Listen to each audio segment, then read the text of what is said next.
We also have some college football action on Monday, though, Brett. Will that be taking your eyes away and taking up your TV screen? Um, I gotta be honest. The playoff basketball will be on my TV screen, but I'll probably have the football on my phone. Navy BYU. That's a good enough game for me. I'm in. It's a good enough game to give some matchups or to give some attention to Brett. Before we talk about that game, which has a very close spread, some things to note from the NCAA football. Chase Bryce, who we are familiar with, Brett, for his performance when he was with Clemson against Syracuse. He is going to be the starting quarterback for Duke this season, so interestingly, transferring within the conference.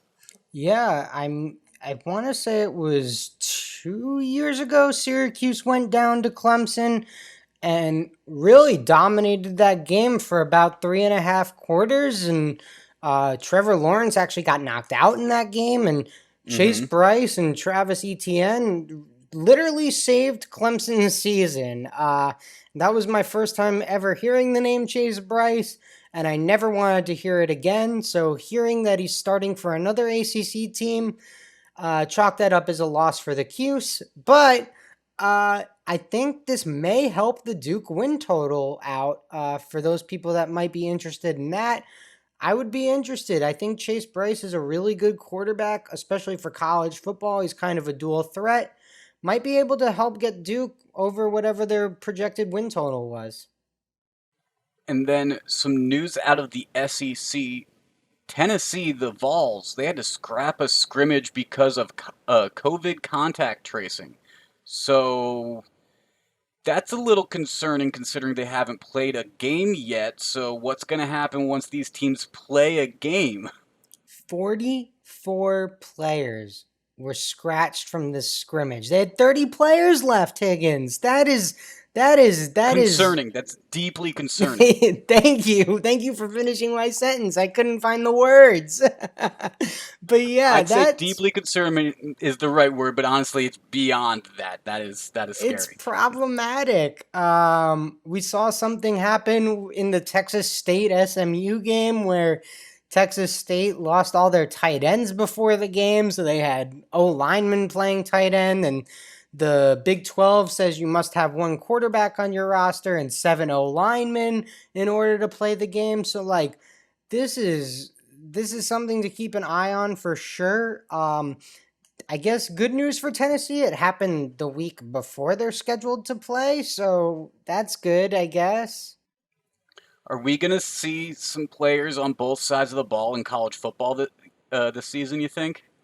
Ooh, a little Charles Woodson action. A little old high school linebacker, tight end, or Yeah, safety wide receiver? yeah. So I'm trying to think. Miles Jack is the last player I can remember playing running back and linebacker for UCLA. Maybe Okay. there's another Miles Jack out there. That would be great. That would be a big positive for me on this college football season. If guys started playing two ways, I like that. One thing I don't think we'll see is the quarterback going and playing strong safety like you see on some of those teams. No, no, I don't think that at all. Yeah. Let's jump into this BYU Navy game, though, Brett, because you have a few notes of things people should pay attention to before they place a bet on this game. Yeah, no, Navy was a top 25 team a year ago, led by quarterback Malcolm Perry. Malcolm Perry, I believe, is now on the Dolphins. He was drafted by the Dolphins. I don't know if he was cut or anything, but he was a great player for Navy. Navy has a new starting quarterback this year, a senior named Dallin Morris. BYU, for the gamblers, may know this name, Matt Bushman. He's a top tier tight end in college football, but he is out this season with a torn Achilles.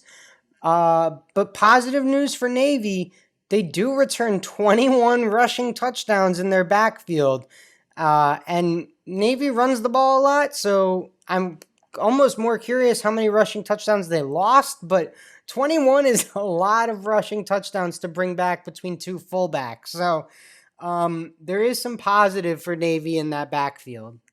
Yes, and it'll be interesting to see how that news that you just brought up is going to affect this game. The line's pretty close. Navy +1, BYU is a 1-point favorite. Money line, BYU -112, Navy -108. So it's kind of like that Boston Celtics Toronto Raptors game we were talking about earlier. And then the over/under at 48.5. And that over looks enticing to me as well, kind of like what the Army one did in last episode. I'm going to stay away from this for right now, though. Maybe I'll find myself on there on Monday. But, Brett, I see that you are on this game. Yeah, you gave out the numbers, but Navy -108 on the money line, Navy plus a point -110. I'd rather have the point than the 2 cents, so I'm going to take Navy +1.